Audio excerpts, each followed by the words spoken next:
गुणवंता अनंता रघुनायका मागणे हेची आता. 11 11 बहु 11 काय 11 कळेची ना.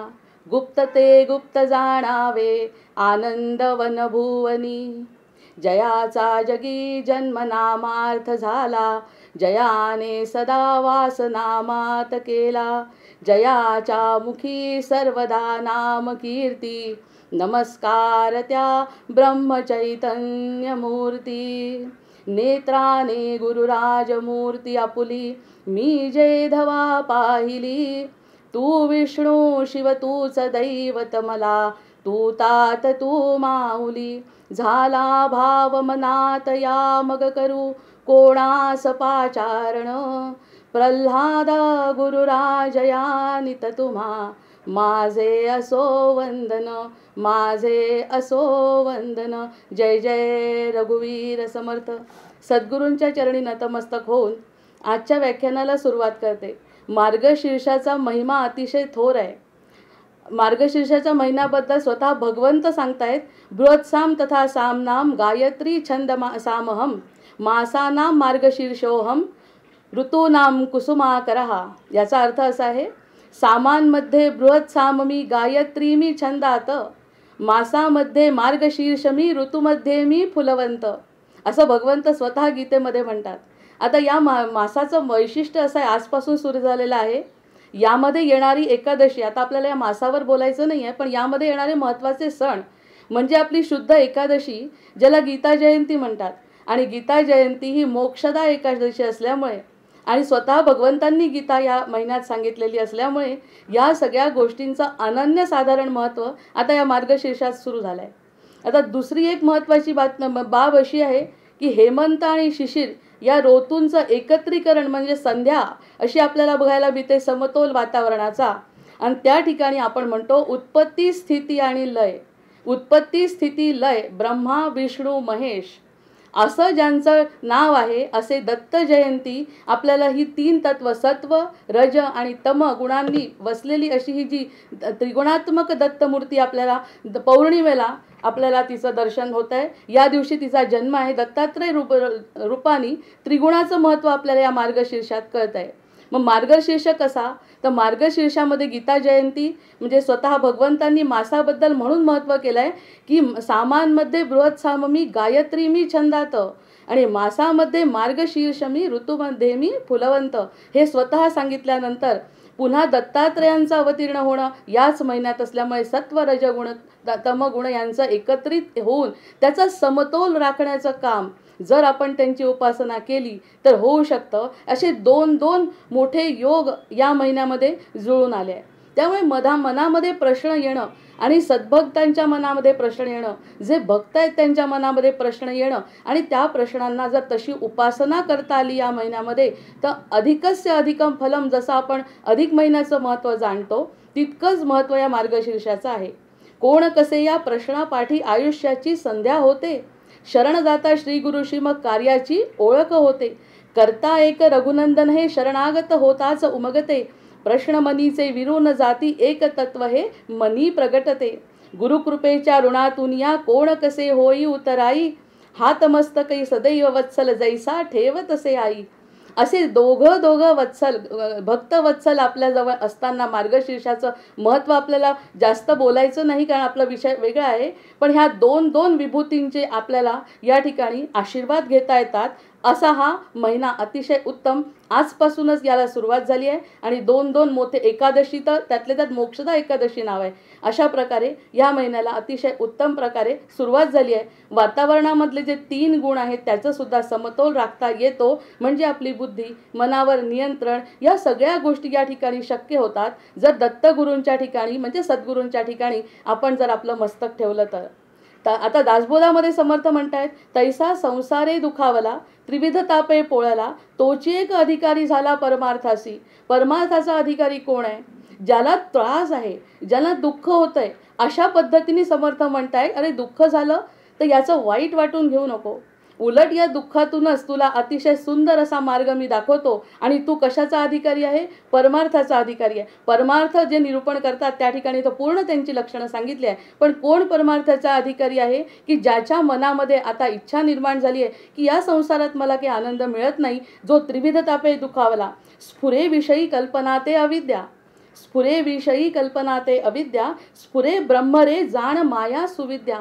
म्हणून तुझ्या मनामध्ये एक अशी छान कल्पना निर्माण झाली पाहिजे सुविद्येची. कशामुळे होणार आहे ती सद्गुरु कृपेने होणार आहे. आणि ब्रह्म जाणण्याची तुला इच्छा व्हावी. आणि जर ती इच्छा झाली तर मग बाकी या महिन्याचं महत्त्व इतकं अपरंपार आहे की या महिन्यात तुला घेता येणार नाही इतकं सगळं मिळू शकतं. आता ब्रह्म म्हणजे काय? ब्रह्म हे परमतत्व आहे. आता अगदी साध्या सोप्या भाषेत मला जसं लक्षात आलंय तसं ब्रह्म म्हणजे परमतत्व आहे. जे उच्च आहे, जे परम आहे, जे पराकोटीचं सुंदर आहे, त्याच्यापेक्षा चांगलं काहीच नाही असं हे ब्रह्म सर्वत्र आहे. सर्वत्र त्याचं उदाहरण देणार आहे पुढे जाऊन. हे सगळं ब्रह्मतत्व सर्वत्र विराजमान आहे. उदाहरणार्थ जर समुद्राकडे बघितलं तर अथांग पाणी आपल्याला जसं दिसतं, जसं समुद्रामध्ये पाणी दिसतं तसं सगळीकडे ब्रह्म भरलेला आहे. समुद्रात सुद्धा आहे. म्हणजे इतका मोठा समुद्र या वेढलेला आपल्याला त्याच्यात जेवढं पाणी तसं ब्रह्म सर्व व्यापक आहे, विश्वात आहे आणि तसं शरीरात आहे. आता ब्रिजमोहन सर सांगतात ना, त्याच्याशी खूप तुलना होऊ शकते या गोष्टीची. म्हणजेच पिंडी ते ब्रह्मांडी अतिशय कुशल असा हा कारागीर आहे. आपला जो भगवंत ईश्वर परमतत्व आहे ते अतिशय कुशल आहे. त्यांनी पिंडामध्ये जे दिलं आहे तेच ब्रह्मांडात आहे. फक्त त्याची ओळख आपल्याला झाली पाहिजे. पिंडी ते ब्रह्मांडी. आणि या परमतत्वाला आपण राम नाव दिलं. श्रीराम, श्रीराम जय राम जय जय राम हे म्हणत असताना सद्गुरूंनी दिलेला मंत्र आहे. पण ह्याला जर आपण राम कसं म्हणायचं? कारण र हे अग्नितत्व आहे. र हे अग्नितत्व आहे. अग्निबीज आहे. अग्निबीज हे र आहे. त्या आपल्या शरीराचं विशेष तापमान राखलं पाहिजे. जर आपल्या शरीराचं विशेष तापमान राखल्या गेलं नाही तर आपलं शरीर थंड पडतं. आणि थंड पडण्याचा अर्थ आपल्याला समजतो की आपल्या समोर घरासमोर गर्दी होते. म्हणजे आपलं विशिष्ट तापमान राखण्याचं काम कोण करतंय? हे अग्नितत्व करतंय. आपण राम नाव न देता सुद्धा र या अक्षराचा विचार केला तर र हे अग्निबीज आहे. अग्नीचं बीज आहे. आणि बीजापासून उत्पत्ती आहे की नाही सगळीकडे. मग हे विशेष तापमान राखण्याचं आपलं शरीर बघा. 99 जे आपण म्हणतो एक तापमान स्थिर ठेवतात. वाढला तर ताप आला म्हणतात आणि कमी झाला तर त्याच्यासाठी प्रक्रिया करावी लागते. म्हणजे हे जे विशिष्ट तापमान राखलं जातं ते अग्निबीज आहे. आता आपल्याला समजायला पाहिजे की रामतत्व कुठे आहे. आपल्या या विशिष्ट तापमानामध्ये अग्निबीजामध्ये राम आहे. या अग्निबीजापासूनच आपल्या शरीराची उत्पत्ती झाली. आणि या शरीराची उत्पत्ती झाल्यामुळे तापमान विशिष्ट राखणे ही आपली गरज आहे. मग हे विशेष तापमान जठराग्नी जसा असतो, जठराग्नीच म्हणतात. आतमध्ये जर विचार केला पूर्ण शरीराचं एक तापमान आहे. त्यानंतर एक जठराग्नी जो असतो तो प्रदीप्त होतो, तो अग्नी त्याला म्हटलाय. त्याच्याद्वारे आपलं अन्नाचं पचन होतं. जसं उदाहरणार्थ धान्य आहे. धान्याला जर पाण्यात भिजवलं आणि मोड जर आणायचे असतील तर त्याला एका विशिष्ट तापमानामध्ये बांधून ठेवतात फडक्यामध्ये. तेव्हा ते विशिष्ट तापमान आलं की त्याला मोड येतात, अंकुरतात. म्हणजे बीज हे जे बीज आहे ते अग्नितत्वानी वाढतं. आता इतका साधा सरळ र ह्या अक्षराचा अर्थ आहे. र रामाबद्दल आता सध्या न बोलता र अक्षराबद्दल बोललो तर र हे अग्निबीज, अग्नितत्व. उदाहरणार्थ मोड घेताना आपण जसं जमिनीतून जेव्हा बाहेर फुटतं त्याला सुद्धा एक विशिष्ट तापमानाची गरज आहे. मग अग्निबीज हे जन्म जीवाचं कारण आहे. कोणत्याही जीवाचं कारण असेल तर ते अग्निबीज आहे. मग हे र हे अग्निबीज आहे. आणि आपल्याला अजून एक दुसरी गोष्ट माहिती आहे. राम हे सूर्यवंशी आहेत. त्यामुळे मी सूर्याबद्दलची पण आज माहिती देणार आहे की सूर्यवंशी श्रीराम म्हणून ते अग्नितत्व आहे. आणि अग्नितत्व हा र अक्षरामध्ये अग्नितत्व विराजमान आहे. त्याची कशी होते ओळख? आपल्या शरीराचं तापमान स्थिर ठेवून. जसे मोड येतात तसं स्थिर तापमान आपल्या प्रत्येकाला आवश्यक आहे. हा झाला र बद्दलचा उपाय जे अग्नितत्व आहे.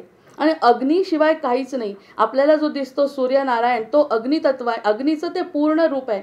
मला तर आता हे ऐकून वाटायला लागलं की तोच प्रत्यक्ष परमेश्वर आपल्याला दिवस रात्र दर्शन देत असतो असं ते अग्नितत्व आहे. मग नंतर येतो म शब्द. म म्हणजे आपण ओठ बंद करतो. ओठ बंद केल्यानंतर तो श्वास आपण नाकातून बाहेर सोडतो, फुफ्फुसात जातो, फुफ्फुसातून छातीत जातो, छातीतून अनाहत चक्रामध्ये जातो. आणि अनाहत चक्र हे वायूचं अधिष्ठान आहे. आता आपोआपच लक्षात आलं असेल, वायू म्हणजे परम आपला मारुती राय.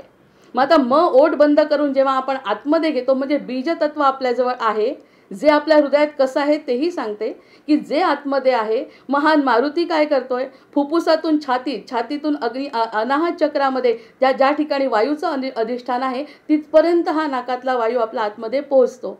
मग मचा नाद संपल्यावर जर आपण नाभीकडे लक्ष द्यायचं, जर आपल्याला थोडासा विचार करायचा असेल, आता सैद्धांतिक विचार करायचा असेल, तर मचा नाद जेव्हा संपतो तेव्हा नाभीकडे लक्ष द्यायचं. पोट आत ओढलं जातं आणि पोट आत ओढलं जातं, रिकामं होत आहे हे जाणवतं सुद्धा. हे जेव्हा प्राणायाम करतात सर, जेव्हा सांगतात, या सगळ्या गोष्टी लक्षात येत असतील ते योगाचार्यच आहेत. मचा नाद संपल्याबरोबर नाभीकडे लक्ष द्यायचं. नाभीकडे लक्ष दिलं तर लक्षात येतं की पोट आत ओढलं जातं आणि रिकामं होत आहे. मग हे परस्परावलंबी क्रिया आहेत ना. आतमध्ये अग्निबीज आहे आणि अग्नीला वाऱ्याची किती गरज आहे हे आपण सगळेजण जाणतो. आता सर्वसाधारण लोकांना सुद्धा आता ही संकल्पना कळेल की अग्निबीज जर असेल एखादं, तर त्याला प्रज्वलित होण्यासाठी वायूची गरज आहे. आपली अग्नी जर प्रज्वलित करायचा असेल, अग्नी आहे आणि अग्नीला जर प्रज्वलित करायचं असेल तर वायूची गरज आहे. आणि तो वायू म्हणजे आपला श्वासोश्वास. श्वासोश्वास घेतल्याबरोबर ते आतमध्ये हवा जाते आणि त्या अग्नीला प्रज्वलित करते. आता हा र आणि मचा अर्थ सांगितला की र आणि म म्हणजे रा म म्हणतो आणि बंद करतो. आतमध्ये श्वास घेतो, श्वास छाती फुफ्फुस याकडे अनाहत चक्राकडे जातो आणि अनाहत चक्रामध्ये जो अग्नितत्व विराजित आहे त्याला प्रज्वलित करतो. मग या सगळ्या गोष्टी आपोआप घडत असतात. यासाठी आपल्याला काही करायचं नाही. या अनैच्छिक क्रिया आहेत, या सगळ्या घडत असतात. पण हे घडणं हे लक्षात येण्यासाठी हा सगळा प्रपंच आहे. हे अग्निबीज प्रज्वलित झाल्यानंतर मग एक आपला श्लोक आहे, स्वधामासी जाता महाराम राजा हनुमंत तो ठेविला चिकाजा. जय जय रघुवीर समर्थ. मारुती हा वायुसूत आहे आणि भीमरूपी महारुद्रा वज्र हनुमान मारुती वनारी अंजनी सुता रामदूता प्रभंजना. आता दूत कसा, की हे जे अग्निबीज आहे, अग्निबीज आहे म्हणून या श्वासाचा उपयोग आहे. हे अगदी अन्योन्य संबंध आता लक्षात येतो. अग्निरूप आपल्या शरीरामध्ये आहे, चैतन्य आहे. चैतन्य कोणतं, र या अक्षरापासून बीजापासून जे आहे ते चैतन्य आपल्याजवळ आईच्या गर्भात असतानाच आलं आणि त्या अग्नितत्वाला सांभाळण्याचं काम मारुती राय करतात. आणि ते करत असताना शंकराचा अंश आहे हा. पुन्हा हा राम आणि शंकर यांचा अंश असलेला हा मारुती म्हणजे वायू म्हणजे मरुत, त्याचं रक्षण करत असतो आपोआप.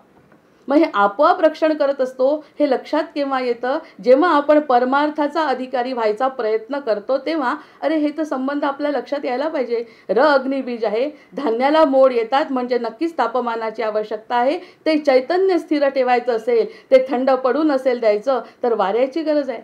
आपण कुठे वरून हवा घालतो का आपल्या चैतन्याला? तो आपोआप श्वासोद्वारा जे काही आतमध्ये घडतं प्रक्रिया, ते मारुती राय. आणि ते मारुती राय आपल्या प्राणांचं संरक्षण करतात. राम नसेल तर मारुतीला अर्थ नाही आणि मारुती नसतील तर रामांना अर्थ नाही. म्हणजे जर प्राण असेल तर आपला हा श्वासोश्वासाद्वारे जो आतमध्ये रक्षण करत असतो दिवस रात्र, ह्याची जाणीव आपल्याला व्हायला पाहिजे. हा आहे र आणि म. मग या आणि र आणि म म्हणजे अग्निप्रकाश. मग एकदा र आणि म एकत्र झाला की आपण म्हणतो छान व्यवस्थित श्वासोश्वास होतोय. कोणत्याही प्रकारची अडचण जेव्हा निर्माण होत नाही तेव्हा र म म्हणजे राम हा शब्द एकत्र आला की अग्नी आहे त्या ठिकाणी. अर्थातच त्यानंतर प्रकाश आहे, प्रकाशानंतर ज्ञान आहे, ज्ञानानंतर पराक्रम आहे आणि पराक्रमानंतर आविष्कार आहे. एकदा जर माझा पराक्रम स्थिर झाला तर त्याचा आविष्कार सगळ्यांच्या समोर होणार आहे, जर मला आतमधल्या मारुतीची श्वासोश्वासाची किंमत कळली तर. आता इंधन आणि प्राणवायू, इंधन आहे आणि वायू याच्यामुळे ऊर्जा शक्ती आणि कार्यशक्ती तयार होते.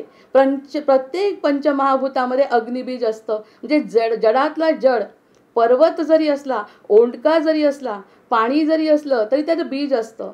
बीजाच्या शिवाय कशाची उत्पत्ती नाही. मग संपूर्ण वातावरणामध्ये वायूचं सामर्थ्य आहे हे तर आपल्याला दिसतंच आहे की वायू एक क्षण जरी कमी झाला तर आपल्याला श्वासोश्वास घेता येणार नाही आणि श्वासोश्वास घेता आला नाही तर आतमधलं तत्व तळमळेल. मग या वायूचं सामर्थ्य सगळीकडे आहे. मग अग्नी तयार करण्यामध्ये, प्रज्वलित करण्यासाठी लागणाऱ्या सर्व चराचरामध्ये आहे भरलेलं. आता हे कुणी तयार केलं? जेव्हा मागे म्हणतो नेत्राने बघतो, या सगळ्या वरच्या गोष्टी झाल्या. पण आतमध्ये जेव्हा विचार करतो, जर योग्य प्रमाण असेल अग्नीचं आणि वायूचं, म्हणजेच प्राणायाम असेल, व्यवस्थित श्वासांवर नियंत्रण असेल, अग्नितत्व वाढलं तर व्यवस्थित असतं, कमी झालं तर चालणार नाही. या सगळ्या गोष्टी, आता उदाहरण जर द्यायचं झालं तर रुग्ण असतो एखादा, ज्याला श्वासाचा त्रास होतो, त्याला सलाईन देतात. आता सलाईन देत असताना ते काय देतात त्यांना? सलाईनमधून त्यांना प्राणवायू सोडतात. मग ते त्यामुळे त्यांचा जठराग्नी प्रदीप्त होतो. आता प्रत्यक्ष अन्न आपण खाऊ घालू शकत नाही, आणि प्रत्यक्ष अन्न जरी खाऊ घातलं तर ते पचवण्याची ताकद त्या रुग्णामध्ये नसते. त्यामुळे त्याला सलाईनच्या थ्रू आपल्याला प्राणवायू ते डॉक्टर देतात, आणि मग तो प्राणवायू जो आहे तो सूक्ष्म शरीराचा खुराक आहे. मग तो सूक्ष्म शरीरामध्ये तो प्राणवायू गेला की मग त्याचं बाकीचं चलनवलन होतं.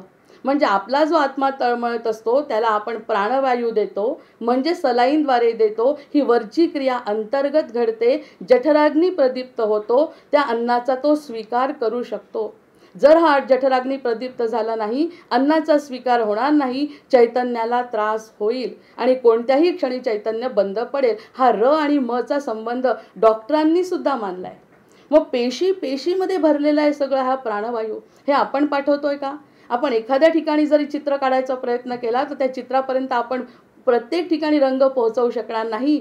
पण या देवाची लीला अशी अगाध आहे की पेशीमध्ये भारित झालेलं चैतन्य म्हणजे हा प्राणवायू पाठवला जातो आपोआप, आणि त्याच्यामुळे आपल्यामध्ये जोम, उत्साह, ताकद आणि आत्मविश्वास निर्माण होतो. जर ह्या गोष्टी नसतील तर आपल्याला सलाईन लागतं. जेव्हा सलाईन लागतं त्यावेळी आपण कोणत्या अवस्थेत असतो हे आपल्याला समजतं. आणि सलाईननी काय होतं हा प्रश्न माझ्या मनात नेहमी पडायचा. तर सलाईनमुळे प्राणवायूचा अंतर्गत खेळ सुरू होतो, चैतन्य वाढतं, जठराग्नी प्रदीप्त होतो, जे खाल्लं ते पचतं. त्याच्यासाठी उदाहरण द्यायचं तर गाण्याचा रियाज करतात लोक. जेव्हा रियाज करतात तेव्हा प्राणवायूचं जास्त आतमध्ये घेतात आणि सोडतात. ही प्रक्रिया जेव्हा करतात तेव्हा अर्थातच चैतन्य आणि प्राणशक्ती निर्माण होते. त्याच्यामुळे रियाज करणारे, साधना करणारे जे लोक असतात ते अतिशय उत्साही असतात. त्यांच्या आतमध्ये असलेल्या वायूचं भिसरण चांगलं चालू असतं. आता अग्नी जास्त प्रमाणात वायू असेल तर अग्नी भिजतो. वायू जर जास्त, आपण समजा एखादी शेकोटी पेटवली आणि त्या ठिकाणी जर जास्त वारं आलं तर तो तग धरू शकत नाही. त्यामुळे वायूचं प्रमाण नियंत्रण करण्याचं काम सुद्धा हा आत्मा करतो. हे जे बीज आहे, जे र नावाने सुरू झालंय अग्निबीज, ते नियंत्रित करण्याचं सुद्धा काम करतो. आपल्याला काय करायचं आहे, फक्त श्वासातून मिळणारं प्राणतत्व पेशींना जर मिळालं नाही तर त्या थंड होतात. ते प्राणतत्व पेशींना मिळालं नाही, थंड होतात, शक्ती लयाला जाते आणि आपण निष्क्रिय होतो. आपण म्हणतो शरीर थंड पडतंय, श्वासोश्वास होत नाही. या अर्थ सगळ्या गोष्टी तत्वाशी संबंधित आहे, पण नुसतं तत्व आतमध्ये असून चालत नाही. अग्नी जर विजला, हा मरुत जर नसेल, हा मारुती जर नसेल तर कोणत्या क्षणी अग्नी विजेल सांगता येत नाही. रामराय आणि मारुती, रामदास, या ठिकाणी आता रामदासाची उत्पत्ती आहे. अग्नी चैतन्य जर संपलं तर हवेचा मारा करूनही पुन्हा प्रस्थापित होऊ शकत नाही. जर समजा अग्नितत्व आतमधलं संपलं म्हणजे हा आपला रचा उपाय आहे. जर आपलं अग्नितत्व संपलं तर वाऱ्याने कितीही घातली हवा मारुतीनी तरी सुद्धा ते तत्व जागृत होऊ शकत नाही, कारण ते विजलेलं आहे. पण ते विजू देत नाही. आपलं जेवढं आयुष्य आहे तेवढं ते विजू न देण्याचं कार्य प्रत्यक्ष भगवंत मारुतीराय सतत करत असतात, दिवस रात्र. प्राणाचं अस्तित्व असेल तरच वायू त्याचे संरक्षण करू शकतो, आणि नसेल तर मरुत काहीही करू शकणार नाही. चैतन्य नाही तर मरुत काय करेल. म्हणजे या सगळ्या चैतन्य, आधी चैतन्य जे बीज रूपानी, अग्निरूपानी चैतन्य आपल्यामध्ये आहे, त्याचं संरक्षण मारुतीराय करतात. आता ह्या पद्धतीने जर आपण निर्माण केला तर राम यातील र हे अग्निबीज म्हणजे प्राणबीज आहे, आणि म म्हणजे पवनपुत्र मारुती आहे, म्हणजे रामदास आहेत. म्हणजे सद्गुरु महिमा शुका सारिके पूर्ण वैराग्य जाचे, वसिष्ठा परिज्ञान योगेश्वराचे, कवी वाल्मिका सारिखा मान्याईसा, नमस्कार माझा सद्गुरु रामदासा. असा हा रामदास तयार होतो. हा रामदास म्हणजे जो दास सतत प्राणांचं संरक्षण करतो, मारुती त्याचा दास आहे. जगी धन्य तो दास सर्वोत्तमाचा. रामायणातून हनुमंत वजा करता येत नाही, आणि रामाला वजा केले तर रामायण राहत नाही, आणि रामायण नाही तर शरीरात चैतन्य नाही. अशा प्रकारचा राम तेथे मारुती, आणि मारुतीच्या शिवाय राम नाही. राम आणि दास एकत्र आले की मग ते आपलं यातलं नरतनुधारी जय जय राम, त्राटिका मर्दन जय जय राम, हनुमत जीवन जय जय राम, षड्गुण ऐश्वर्य जय जय राम, ज्ञान प्रकाश जय जय राम, दासानुग्रह जय जय राम. अशा प्रकारचे 108 नावं घेत म्हणजेच विष्णू सहस्रनाम वगैरे करत आपल्या अंगातली ऊर्जा वाढवायची, मारुतीरायांना प्रसन्न करायचं. शरीरात आणि शरीराबाहेर असणाऱ्या या प्राणचैतन्याची रामतत्वाची पूजा कृतज्ञता व्यक्त करून करायची. जसं सर मगाशी म्हणाले, आनंदी असताना जर एखादा प्राणायाम किंवा योग केला तर त्याचा विशेष परिणाम होतो, मारुती प्रसन्न होतो. आणि मारुती प्रसन्न झाला तर चैतन्याचा सांभाळ अतिशय उत्तम प्रकाराने तो करतो. मग प्राणचैतन्य वाढवण्यासाठी प्राणायाम किंवा श्रम करणे म्हणजे शरीर आणि मन सुदृढ होणे. हा आत्मारामाचा विचार चाललाय. आपण आत्मारामाचा शोध घेतोय कारण आपल्याला आनंदी व्हायचं आहे. आनंद कुठे आहे? आनंद र या अक्षरामध्ये अग्निबीजामध्ये सामावलेला आहे. आणि अग्निबीजाला सांभाळण्याचं काम आपले मारुतीराय अखंड करतात आहे. स्वधामासी जाता महाराम राजा, हनुमंत तो ठेविला याची काजा. आपण आहे तोपर्यंत, आपला प्राण आहे तोपर्यंत मारुतीराय त्याचं संरक्षण करतात. म्हणून भगवंत हृदयस्थ आहे म्हणत असताना हा आत्माराम म्हणजे अग्निरूप नाही का झाला? हा अग्निरूप असा आत्माराम जो आहे तो विश्वाच्या उत्पत्तीचं कारण आहे. कसं? आता लक्षात येईल. जन्ममृत्यूचं कारण म्हणजे हे तत्व आहे. कुठून आलं हे अग्निबीज? वायूचं स्थान आहे आकाश. वायूचं मूळ स्थान आहे आकाश. आकाश म्हणजे पोकळी आणि मोकळी जागा. पोकळी म्हणजे मोकळी जागा, म्हणजे ज्या ठिकाणी वायूचं चलनवलन होईल. हे आपल्याला करता येईल का हो? स्वतः जरी आपण ह्या गोष्टी करायच्या ठरवल्या की वायूचं चलनवलन आतमध्ये चांगलं व्हावं, मी माझ्या हाताने करून पाहते, हवा देऊन पाहते शरीराला, शक्य नाही. मग हे जे वायूचं स्थान आकाश म्हणजे ही पोकळी जी आहे ना आतमध्ये, त्याला घटाकाश म्हणतात. याला म्हणतात घटाकाश, मोकळी जागा. वायू निघून जातो, वायू आतमध्ये येतो आणि खाली जी मोकळी जागा राहते त्याला घटाकाश म्हणतात. आता घटाकाश आतमध्ये आहे, बाहेरही आहे. ब्रह्मांडामध्ये आकाश आहे, आतमध्ये आकाश. कसं कळलं? ज्या ठिकाणी वायू वर खाली होतो, खाली राहिलेली मोकळी जागा म्हणजे घटाकाश. आणि ही मोकळी जागा मारुतीचं राहण्याचं ठिकाण. त्या ठिकाणी मारुतीराय बसलेले असतात. वर खाली आपल्या सगळ्याला प्राणशक्ती पुरवत असतात. संचलन हे अग्नितत्व करत असते. संचलन करण्याचं काम अग्नितत्व करते आणि अग्नी आकाशात असतो. अग्नीच्या शिवाय, उजेडाशिवाय आणि उष्णतेच्या शिवाय शक्यच नाही. आपण अंधार जरी झाला म्हटलं तरी सुद्धा त्या ठिकाणी तापमान, विशिष्ट प्रकारचं तापमान असतं. मग हे सत्वगुण आहे. आकाशामध्ये असलेले सगळे सत्वगुण, आतमध्ये असलेले सत्वगुण, आत आणि वर म्हणजे आतही राम आणि बाहेरही राम. म्हणजे मग म्हणायचं की सगळीकडे रामच राम, आत्माराम हा राजाराम. कारण आतमध्ये सुद्धा घटाकाश आहे. ज्या ठिकाणी पोकळी निर्माण झाली थोडीशी श्वासातून, त्या ठिकाणी छोट्याशा ठिकाणी हनुमंत बसलेले आहेत. आणि जर ते बसलेले आहेत तर त्यांची उपासना केल्याने ते किती खुश होतील याची नुसती कल्पना जरी केली तरी बरी. सत्वगुणाची साधना आत असलेल्या मारुतीरायांना फार प्रसन्न करते. कारण हे आकाश जे आहे ना ते सगळं सत्वगुणांनी भरलं आहे. जेव्हा केव्हाही आपण म्हणतो आकाशावर जेव्हा बोट दाखवतो तेव्हा सगळ्यात चांगल्या गोष्टी असतात. खाली जेव्हा बोट दाखवतो तेव्हा अंधार असतो किंवा एक तर वाईट गोष्टी असतात. म्हणजे जितकं जितकं खोल जायचं आहे ते वेगळी गोष्ट आहे. आणि आकाश म्हणजे आकाशाकडे जर प्रार्थना केली, आणि आकाशाचा गुण सत्वगुण आहे, आकाशाचा सत्वगुण आहे, आणि आकाशाकडे पाहून जर आपण प्रार्थना केली तर मारुतीरायांना फार आनंद होतो. म्हणजे आता हे चंद्रनमस्कार, सूर्यनमस्कार जे आपण घालतो, या सगळ्या गोष्टी करत असताना आकाश तत्वामध्ये बसलेले राम म्हणजेच रामतत्व, विष्णुतत्व, ब्रह्मतत्व काही म्हणा, पण त्या मारुतीरायांना प्रसन्न करते. कारण आतमध्ये कळतंय की ते सत्वगुणाची उपासना हा व्यक्ती करतोय. सत्वगुणाची उपासना हा करतोय म्हटल्यावर अंतर्यामी आनंद निर्माण होतो. आणि एकदा का आनंद निर्माण झाला की प्रत्येक पेशीमध्ये व्यवस्थित वायू पोचवायचं काम मारुतीराय करतात. कारण आपण शांत, आपलं मन शांत, आपण मारुतींना समजलंय आता की मारुतीराय कुठे राहतात. या शांतपणे केलेली कृती मारुतीरायांना मोकळं करते. मारुतीरायांना मोकळं करून त्यांनी पेशीमध्ये असलेलं रक्त, त्यांचं अग्निबीज आहे ते रामाचं, त्या सगळ्या अग्निबीजापर्यंत पोहोचवते. आणि शक्य असले तर आपलं जीवनसुद्धा वाढवते.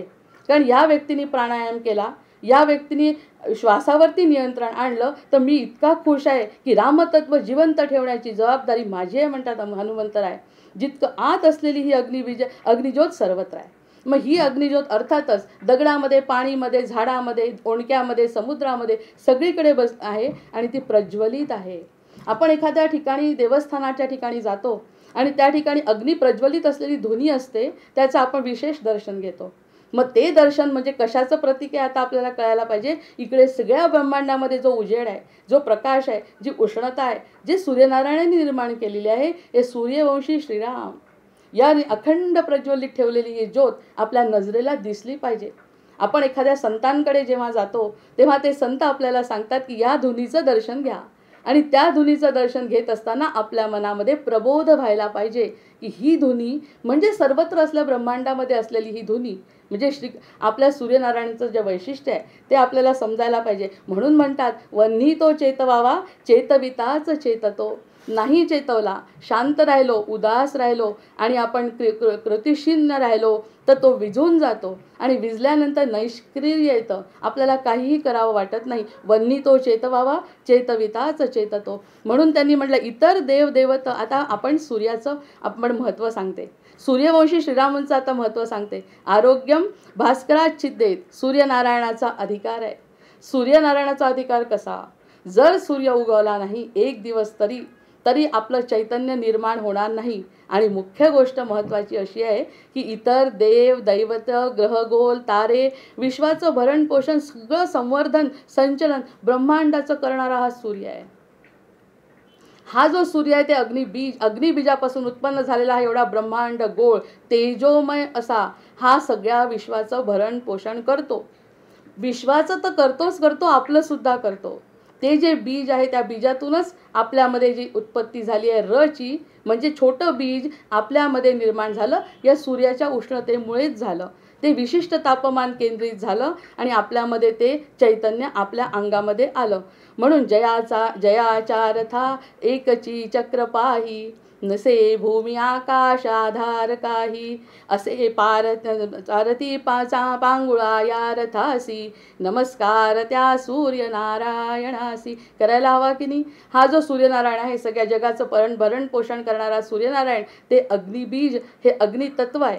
करी पद्म माथा किरीटी झळाळी प्रभा कुंडलांची शरीरा निराळी पहा रश्मी जासी त्रिलोकास कैसी नमस्कार त्या सूर्यनारायणासी. सूर्याच्या नारायणाच्या नमस्कारापासून सगळी सुरुवात करावी जीवनाची. सहस्रद्वये 200 आणि 2 क्रमी योजने जो निमिषार्धतेनं मना कल्पवेना जयाच्या त्वरेसी नमस्कार माझा श्री सूर्यनारायणासी. वरी सूर्य आदित्य मित्रादि भानू विवस्वान इत्यादी ही पादरेणू सदा वांछिती पूज्यते शंकरासी नमस्कार त्या सूर्यनारायणासी. म्हणजे शंकर सूर्य मारुती रामराय हे सगळे येत आहेत. जर थोडीशी कल्पना आली आपल्याला की हा जो ब्रह्मांडाचा खेळ आहे पिंडी ते ब्रह्मांडी त्याचा खेळ जर कळला तर आपल्याला या सगळ्या गोष्टी अगदी उपासना मनापासून करू आणि उपासना मनापासून केल्यानंतर मग मारुतीराय कसे प्रसन्न होतात आणि मारुताई प्रसन्न झाल्यानंतर त्यांची सगळी ते रक्षण जसं देहाचं करतील जसं अभिमन्यूचं रक्षण केलं आहे स्वतः भगवंतांनी तसे मारुताई आपल्या हृदयामध्ये आहेत ते रामाचं रक्षण करतात. आता सूर्य हा पृथ्वीचा आत्मा आहे हे तर दिसतंच आहे. सगळे ग्रह गोल तारे सगळे त्याच्या आजूबाजूला आहेत. सूर्य मध्ये आहे आणि सूर्य सगळ्यांना सांभाळतोय. मग सूर्य पृथ्वीचा आत्मा आहे, मग सूर्य आपला सुद्धा आत्मा आहे, सगळ्या जीवसृष्टींचा आत्मा आहे. मग हे दिसतोय प्रत्यक्ष भगवंत. म्हणून हे जेव्हा आपण वाचतो लक्षात येतं तेव्हा अरे प्रत्यक्ष भगवंत आपल्यासमोर रोज उगवतात, प्रत्यक्ष ते खाली जाऊन दुसरीकडे भरण पोषण करतात. हे जेव्हा समजतं आपोआप हे सूर्याचं अष्टक सकाळी उठून म्हणायला आपल्या मनाला उभारी येते.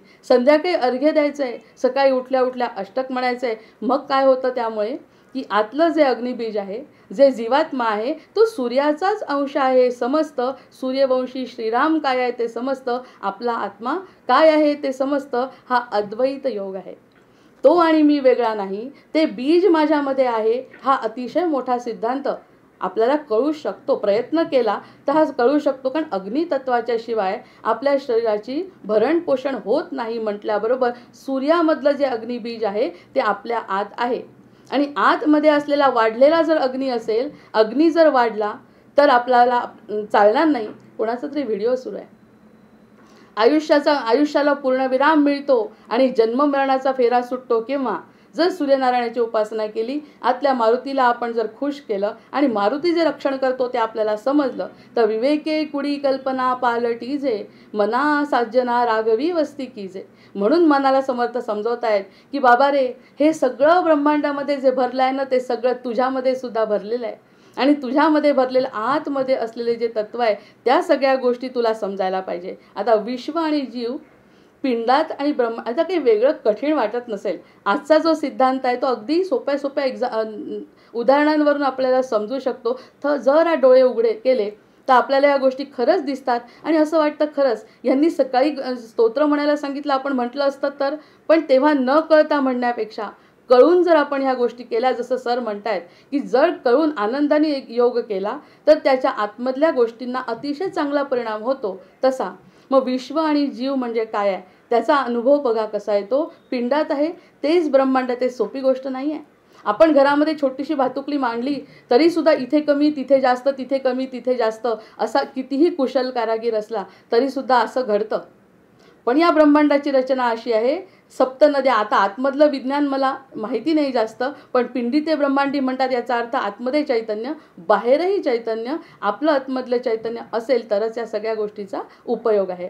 आता भूमी पाण्यामध्ये, पाणी अग्नीमध्ये. अर्थ बघा कसा आहे आता की पंचमहाभूतांचा खेळ कसा आहे. भूमी पाण्यात, पाणी अग्नीत, अग्नी वायूत, वायू आकाशात. म्हणजेच रामदास आपण मगाशी जे म्हटलं ते आकाशाकडे बघितल्यानंतर जो आनंद होतो, सत्वगुण वाढतो, तो वायू आकाशात, आकाश बाकी अहंकारात. आकाश अहंकारात, अहंकार बुद्धीमध्ये, बुद्धीमध्ये विराजमान आहे. देह आणि जीवाचा संबंध सांगते. आकाश अहंकारात, अहंकार बुद्धीत, बुद्धी जीवात. बुद्धी आत्म्यात नाही, बुद्धी जीवात, जीव अव्यक्तात. जीव अव्यक्तात रमतो म्हणून व्यक्तातला आनंद त्याला खूप कमी मिळतो. जीव अव्यक्तात आणि अव्यक्त पुन्हा जीवात. किती सुंदर संबंध आहे बघा हा, की भूमी पाण्यात आहे. जाताना जेव्हा एक एक आपलं शरीर सुटतं तेव्हा हळूहळू आपापले पंचतत्व आपापल्या ठिकाणी विलीन जसे होतात कळतं, तसं भूमी पाण्यामध्ये, पाणी अग्नीमध्ये, अग्नी वायूमध्ये, वायू आकाशामध्ये, आकाश अहंकारात, अहंकार बुद्धीत, बुद्धी जीवात, जीव अव्यक्तात आणि अव्यक्त पुन्हा जीवात. अशा प्रकारचं हे सगळं जे चक्र आहे ते जर थोडंसं बारकाईने बघितलं तर आपल्या या सगळ्या गोष्टी करतात. मन जीवात्मा मिळाला, मनाला जीवात्मा मिळतो. म्हणजे आपली जी मागच्या जन्मीची संकल्पना, आपलं जे शरीर सुटतं त्या ठिकाणी जे काही गोष्टी राहिल्या, ते जे मन असतं त्या मनाला जर जीवात्मा मिळाला तर तो सजीव होतो. तो सजीव कसा होतो पुन्हा, ते बीज, अग्निबीज, र नावापासून जी सुरुवात सांगितली तशी सुरुवात करून तो जीवात्मा आपल्या आईच्या पोटामध्ये प्रवेश करतो, जे बीज आहे. आणि त्याचं संरक्षण करणारा पुन्हा मारुती राय म्हणजे हवा फिरत असते. मग मन हा जीवात्मा मिळाला की सजीव होतो. आणि परमतत्वाचं रूप सूर्यतेज, परमेश्वर, आयुष्याचा हा आपला सारथी आहे. ह्याला परमेश्वर म्हटलंय. ब्रह्म जाणावे, सुरुवातीला जे म्हटलं की ब्रह्म जाणणं आवश्यक आहे असं वाटत असेल तर ब्रह्म जाणण्यासाठी ह्या गोष्टी जर जीवात्मा म्हणजे काय कळलं तर शरीर, मन बुद्धीचे संचलन करतो. आणि जर तो शरीरात नसेल तर, जर हा आत्मा किंवा हे जे बीज आहे हे जर शरीरात नसेल तर काय घडेल ते आपल्याला माहिती आहे की मारुती असून, हवा असून सुद्धा या गोष्टीचा उपयोग होत नाही. म्हणून डोळे उघडे ठेवून त्याचे स्वामित्व स्वीकारणे आणि अनुभवणे ही इति कर्तव्यता आहे. म्हणून डोळे उघडून त्याचे स्वामित्व स्वीकारणे. कोणाचे स्वामित्व स्वीकारले? आत असलेलं जे तत्व आहे ते आम्हाला थोडं कळायला लागलंय. कारण खरंच आहे, चैतन्य असल्याशिवाय, समज असल्याशिवाय, जसं सलाईन लावल्यावर सुद्धा आपल्यामध्ये शक्ती फार उशिरा येते.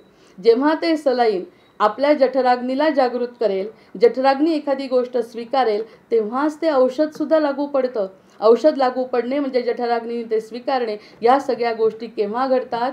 जेव्हा त्या र तत्वाला, ज्या परमतत्वाला आपली हवा, प्राणवायू या सलाईनद्वारे पोहोचवला जातो. आणि जर ही व्यवस्थित एड मिळाली नाही तर त्याच क्षणी तो अग्नी विझला असं समजतात. आणि अग्नी विझला म्हणजे आपलं शरीर थंड पडतं, म्हणजे तापमान शून्य होतं. जसं सूर्याचा संपर्क संपला, मग त्या ठिकाणी सूर्यवंशी राम आपल्यामध्ये असून सुद्धा तो संपर्क त्या दिवशी संपतो.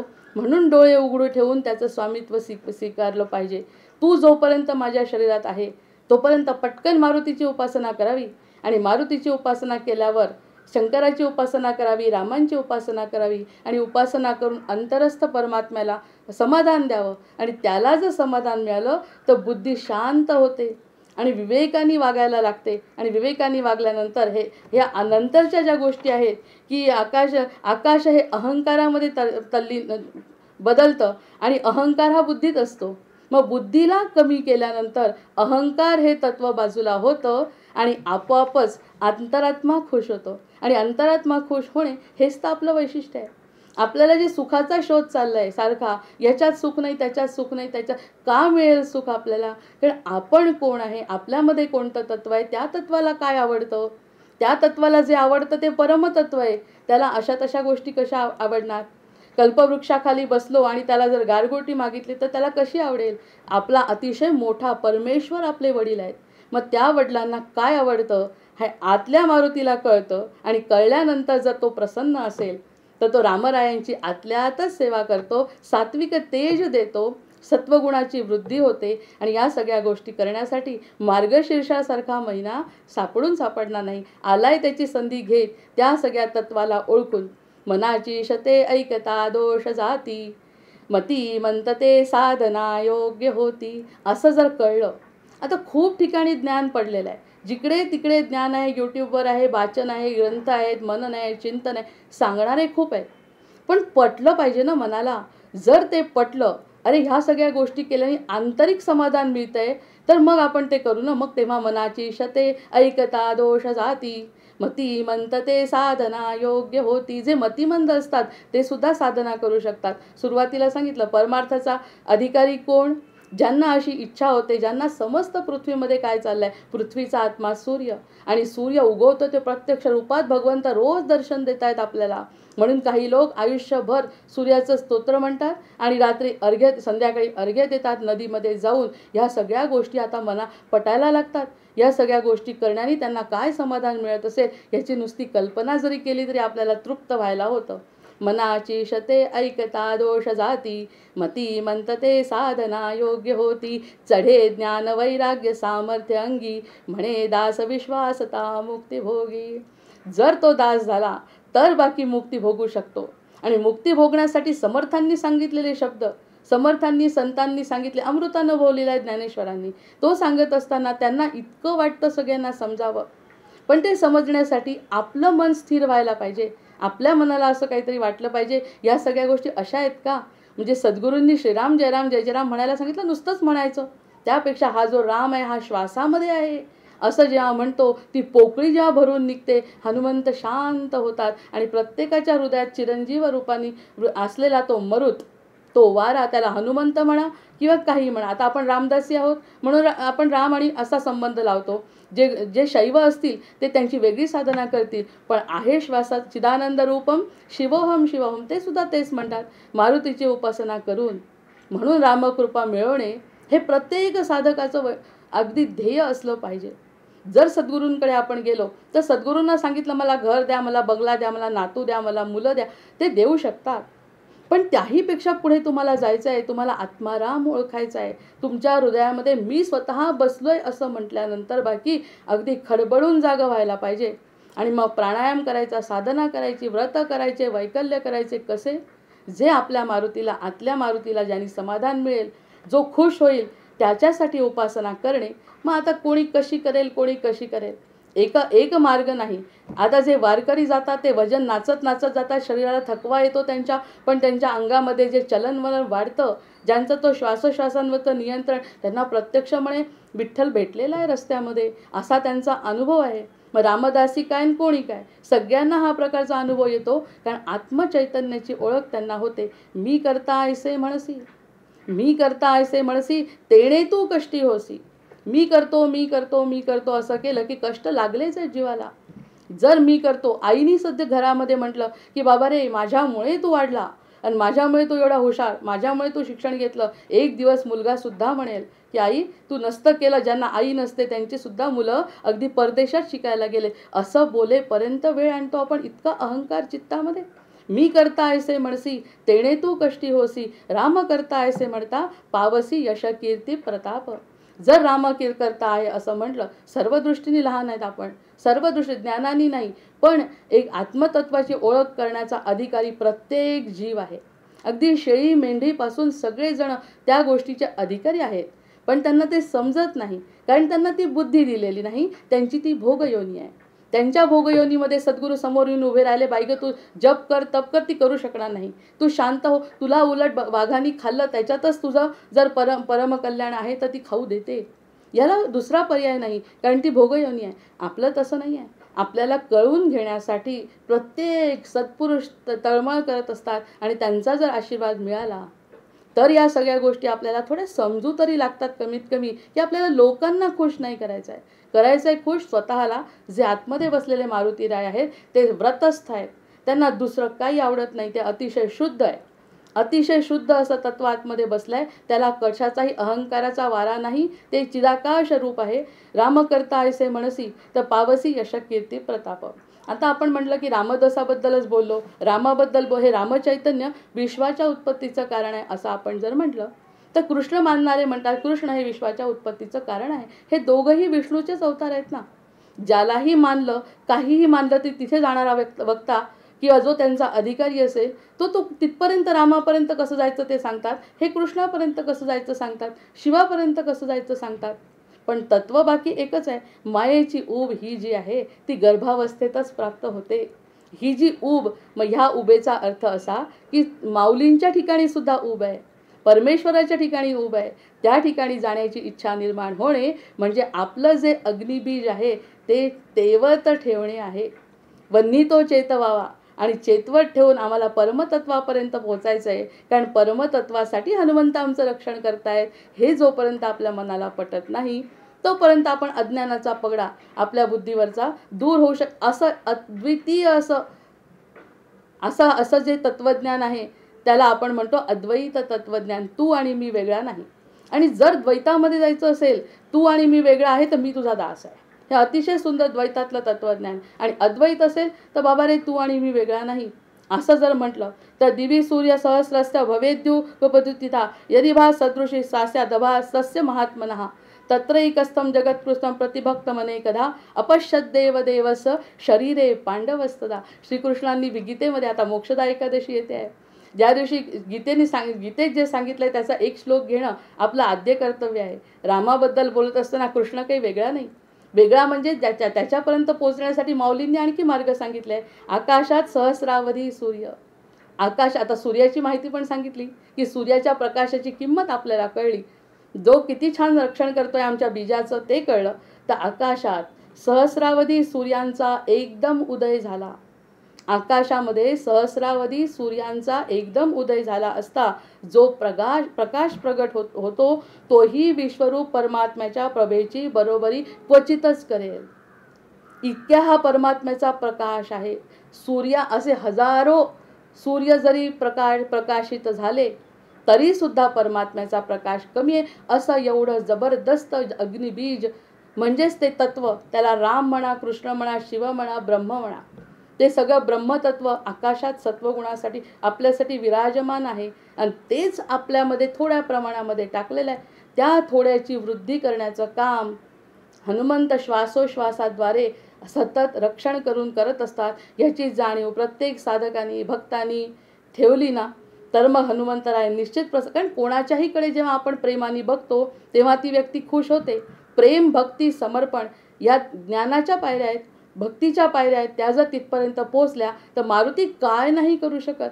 अशा 11 बहु 11 म्हणून आज सुरुवातीला मी 11 बहु 11 काय 11 कळेची ना, गुप्त ते गुप्त जाणावे आनंदवन भुवनी. असा हा आनंद भुवन असलेला परमात्मा अंतरातच वसलेला आहे. यासाठी एक छोटीशी ओवी पुन्हा शेवटची सांगते की अर्जुनाने ही जी प्रभा आहे, ही जी प्रभा आहे कोणती, आकाशामध्ये सहस्रावधी सूर्यांचा एकदम उदय झाला तरी सुद्धा परमात्म्याचा प्रकाश पुरणार नाही अशी जी प्रभा आपल्या अर्जुनाने बघितली आहे. आणि अर्जुनाने जेव्हा बघितलं हे विराट रूप तेव्हा तो म्हणतो, शेवटच्या ह्याच्यात मी माझं थांबवते, गुंतलो होतो अर्जुन गुणे, गुंतलो ज्ञानेश्वरी, गुंतलो होतो अर्जुन गुणे, मुक्त झालो तुझिया गुणे. तुझं जेव्हा गुणगान गायलं तेव्हा मी मुक्त झालो. आतापर्यंत अर्जुन अर्जुन अर्जुन असं म्हणत होतो, तोपर्यंत मला तू सखा पण दिसला नाही आणि मित्र पण समजला नाही. प्रत्यक्ष विराट रूप मला जेव्हा तू दाखवलं, आणि ते विराट रूप म्हणजे एक सूर्याच्या कितीतरी सूर्य उगवल्यानंतर जे तेज आहे, ते तेज अनादिकालापासून चालत आलेलं आहे. आणि ते तेज आमच्यामध्ये आहे म्हणूनच आम्ही जिवंत आहोत, नाही तर आमचं शरीर थंड झालं असतं. आणि या सगळ्याचं संरक्षण आपले मारुतीराय सतत करत असतात. आता इथे माझं निरूपण संपवते. एक श्लोक म्हणते, चूक असेल कोणती त्यासाठी परमेश्वराची नम्र मी क्षमा मागते. आवाहनम न जानामी तवार्चनम पूजांश्चैव न जानामी क्षम्यतां परमेश्वर. जय जय रघुवीर समर्थ. जय जय रघुवीर समर्थ. जय जय